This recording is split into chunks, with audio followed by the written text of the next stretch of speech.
What's up everyone and welcome back to the MMA Zone. Today, let's get started with Michael Chandler reveals UFC plan. Although there's been quite a bit of concern among fans regarding when a potential fight between Conor McGregor and Michael Chandler will take place, the former Bellator MMA champ has made it clear that he has a plan for the next 12 months. Despite the fact that he has now been sidelined for quite some time, waiting for a fight with McGregor to materialize, he seemed unbothered in a post on social media, writing, 12-month plan, KO Conor and KO Islam. I've calibrated to right where I need to be. Settled in. See you soon, boys.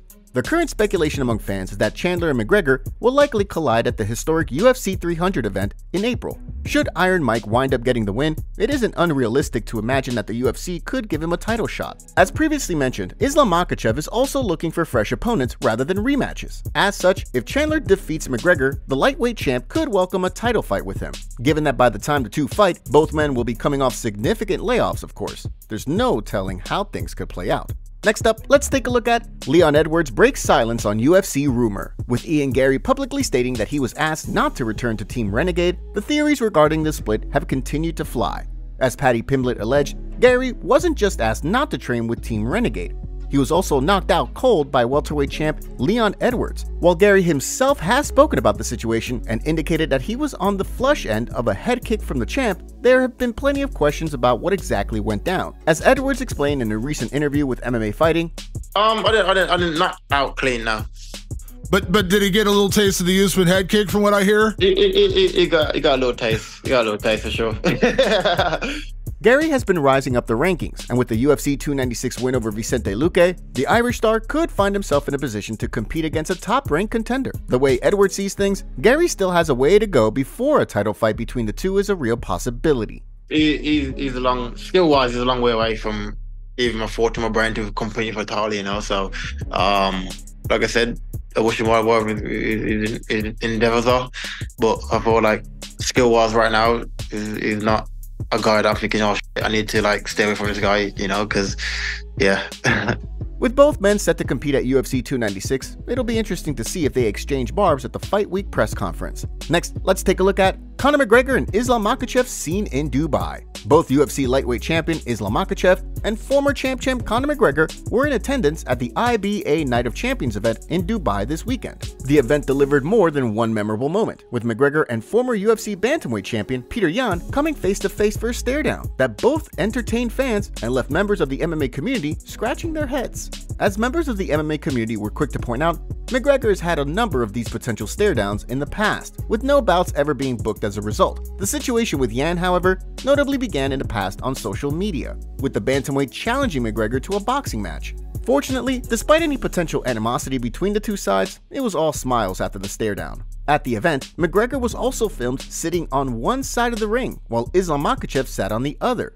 As one social media user wrote, the tension in the arena was palpable. One fan wrote, Makhachev shitting himself, while another added, Conor talks shit about Islam on Twitter. Guarantee he doesn't say it to his face. Others joked that with both McGregor and Makhachev in attendance, it was only a matter of time before an incident ended up taking place. Thankfully, for those in attendance and the promotion, the event seemed to go off without a hitch, and no incidents occurred. However, as one fan wrote, if Khabib was there, it was going down. Next up, let's take a look at UFC Fight Updates. After an action-packed night of fights at the UFC Apex, let's take a look at some UFC Fight Updates before jumping into the swing of Fight Week for UFC 296. Starting with a lightweight fight between Renato Moicano and Drew Dober on February 3rd. The bout will see Moicano look to make a successful return to the octagon after being forced to withdraw from an April fight with Arman Tsarukyan. On the flip side, Drew Dober will be looking to build momentum on a victory over Ricky Glenn back in October, which followed a KO loss to Matt Frevola in May. In addition, a flyweight scrap between Ode Osborne and Jafel Filho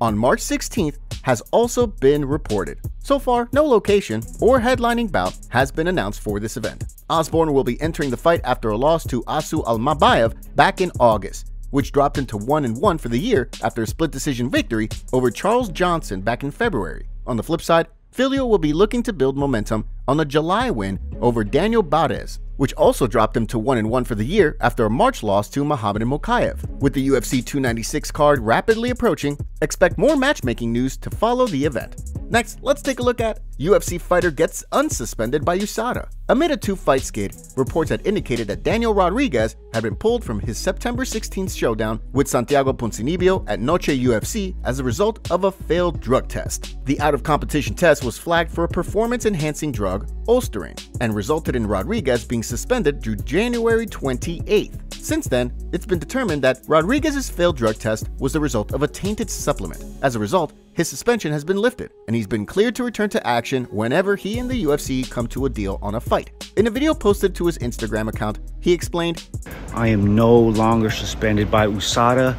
I am cleared and good to go. The supplements that I sent in came back positive for banned substances, so that means I am no longer suspended. I can get a fight at any point now. And everybody that was doubting me, thinking I was taking juice and trying to be a cheater, y'all, I understand. Y'all didn't know anything, but I'm letting you guys know right now, I ain't no cheater when it comes to this fighting shit. So stay tuned." So far, no word yet on what the UFC has in store for Rodriguez. However, with the bout between D-Rod and Santiago Ponzinibbio being cancelled, the promotion could look to rebook the bout for the new year.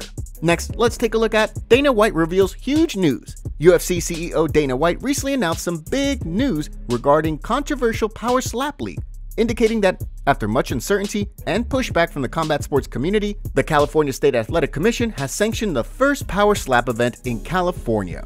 A statement from White released via social media reads, "This morning, the CSAC unanimously approved by a vote of 6-0 for Power Slap to hold the first regulated slap event in California."